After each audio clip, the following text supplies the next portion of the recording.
नमस्कार and welcome to Curiously Education. आज 16 फरवरी 2022 है। यह है फाइनेंशियल न्यूज़ एनालिसिस। आज हमारे टेबल के ऊपर बहुत सारे इंटरेस्टिंग टॉपिक्स हैं, तो लेट्स क्विकली मूव ऑन। आज के लेक्चर की पीडीएफ को डाउनलोड करने के लिए check out my Telegram channel. You can follow me on Insta, Facebook and Twitter as well. दिन की शुरुआत कीजिए एक पॉजिटिव स्टेप के साथ। Check out motivational quotes and motivational stories on Curiously for एवर। ये सभी बड़े पॉडकास्ट प्लेटफॉर्म्स पर अवेलेबल हैं। हमारी दो चैनल्स हैं, Curiously Education, Curiously for ever. इन दोनों को सब्सक्राइब करना ना भूलें। आज का वीडियो पसंद आए तो hit the like button and please make sure कि आप इस लेक्चर को दूसरे स्टूडेंट्स के साथ शेयर ज़रूर करें। आज भी हज़ारों ऐसे स्टूडेंट्स हैं जिनको इस सीरीज़ के बारे में पता नहीं है, तो उन तक ये लेक्चर पहुँचाने का जो एक काम है, जो रिस्पॉन्सिबिलिटी है, वो मैं आपके केपेबल हाथों में रख रहा हूँ।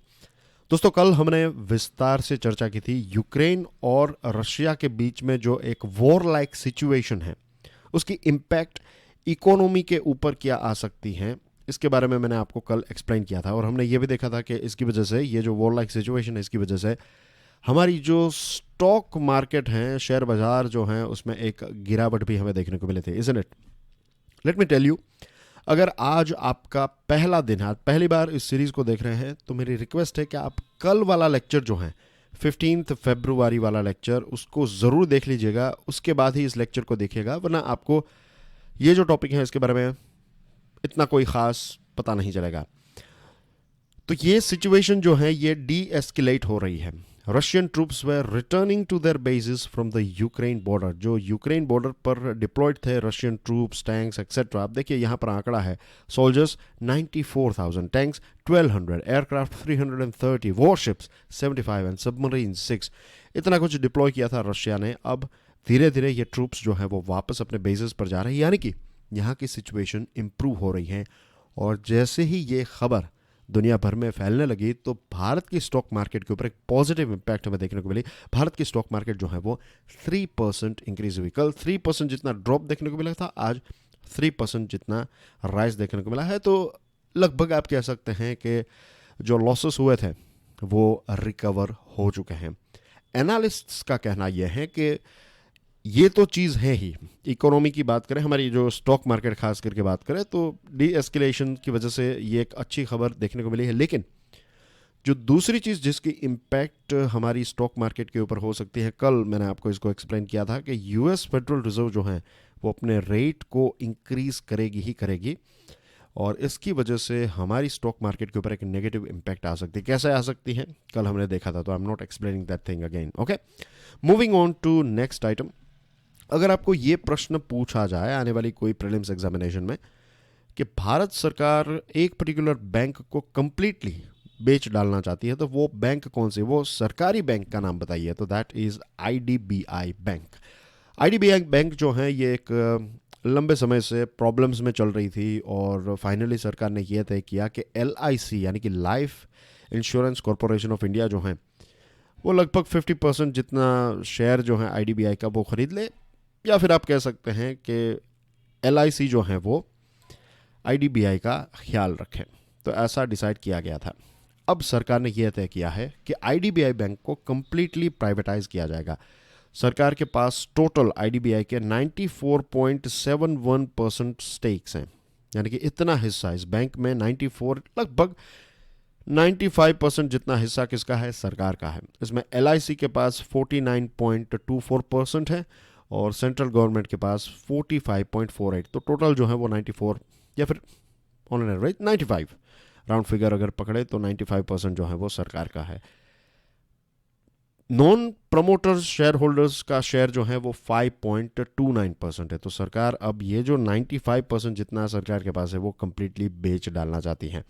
आईडीबीआई की सिचुएशन थोड़ी इंक्रीज हुई है, राइट। इनके जो स्टॉक हैं इसकी वैल्यू 44.2% इंक्रीज हुई है, क्योंकि इसकी फाइनेंशियल हेल्थ भी इंप्रूव हुई है, जो बैड लोन का सिलसिला था वो भी कम हुआ है। तो things are looking good as far as IDBI bank is concerned. अब central government reserve bank of India को अप्रोच करने वाली है, और जो प्रमोटर शेयर होल्डिंग कैप 26% जो एक लिमिट तय रखी है, तो इसको थोड़ा रिलैक्स करने के बारे में सेंट्रल गवर्नमेंट जो है वो आरबीआई को कहेगी, क्योंकि जो भी कोई प्रमोटर अगर इस बैंक को खरीदेगा, अगर कोई बिजनेस हाउस जो है वो इस बैंक को खरीदेगा, तो वो चाहेंगे कि ज़्यादा कंट्रोल उनके पास हो ताकि वो राइट डिसीजंस जो हैं वो ले सके। तो लगता है मुझे कि आरबीआई जो है वो इसमें कुछ छूट जो है वो डेफिनेटली देगी। इसके अलावा बैंकिंग सेक्टर में फॉरेन डायरेक्ट इन्वेस्टमेंट कितना हो सकता है, तो 74%, right, up to 74%, as you can see here. आप ये पढ़ लीजिए एक बार, ये इंपॉर्टेंट है आपको। कई बार ऐसे प्रश्न भी पूछे जाते हैं कि डिफेंस में कितना अलाउड है, इंश्योरेंस सेक्टर में कितना अलाउड है। तो बैंकिंग सेक्टर में फॉरेन डायरेक्ट इन्वेस्टमेंट यानी कि एफडीआई कितना अलाउड है, तो ये है 74%, राइट। और पोर्टफोलियो इन्वेस्टर्स जो हैं वो 5% जितना जो है 5%, थोड़ा 5% से ज़्यादा भी होल्ड कर सकते हैं, लेकिन इसके लिए उनको आरबीआई से एक अप्रूवल लेना पड़ता है। तो पास्ट में आरबीआई ने ऐसे रिलैक्सेशंस दिए हैं, तो लग सकता है कि अभी इस आईडीबीआई बैंक को लेकर भी आरबीआई जो है वो कुछ रिलैक्सेशंस प्रोवाइड करेगा। अभी कॉरपोरेट्स जो हैं वो इसमें इन्वेस्ट कर सकते हैं, को इन्वेस्ट कर सकते हैं या नहीं, अभी इसके ऊपर कोई क्लैरिफिकेशन गवर्नमेंट ने नहीं दिया है, लेकिन अब देखते हैं आगे इसमें क्या होता है। Hope so far things are clear. Moving on to next item, exports और इंपोर्ट्स। हमारे देश के एक्सपोर्ट्स की बात करें, मर्चेंडाइज एक्सपोर्ट्स, मर्चेंडाइज यानी कि सामान, जो गुड्स हम कहते हैं, तो जनवरी 2022 का आंकड़ा देखें तो ये 25.28% से इंक्रीज हुआ है। लास्ट ईयर अगर आप देखें तो उसके कंपैरिजन में 25.28%, लास्ट जनवरी जो 2021 था उसके कंपैरिजन में जनवरी 2022 इज 25.28%। $34.50 बिलियन के सामान को भारत ने जनवरी 22 में बेचा। It's a good thing. और इसमें जो सामान हमने बेचा इसमें इंजीनियरिंग गुड्स हैं, petroleum products, James and jewellery, इसके अलावा chemicals, cotton yarn, handlooms, textile, ये सारे सेक्टर और ये सारे प्रोडक्ट्स ने भी एक अच्छा ग्रोथ दिखाया है, which is a very healthy, very good sign. ये डेटा कौन रिलीज करता है? इंपोर्ट एक्सपोर्ट के साथ जुड़ा हुआ, ध्यान रखिए, ये commerce and industry ministry release करती है। ट्रेड डेफिसिट की बात करें तो ट्रेड डेफिसिट जो है ये इंक्रीज हुआ है। क्यों?